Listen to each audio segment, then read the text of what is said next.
Hey guys, welcome to this quick tutorial where we'll explain how you can upload a CSV file on WooCommerce. So let's get started.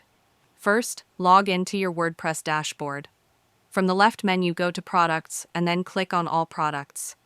A new page will appear where you'll see an Import button at the top. Click on Import. Now, a new screen will open asking you to upload your CSV file. Click on Choose File, select your product CSV file from your computer, and then click Continue. Next, you'll see a mapping page where WooCommerce will match your CSV columns with product fields such as product name, SKU, price, and description. Check each field carefully and adjust them if needed. Once everything looks good, click on Run the Importer. WooCommerce will now start uploading your products from the CSV file. Wait for the process to complete, and once it's finished, you'll see a success message. Finally, go back to your products page, and you'll find all the products from the CSV file successfully added to your WooCommerce store. And that's it. If you found this video helpful, consider giving it a like and subscribe.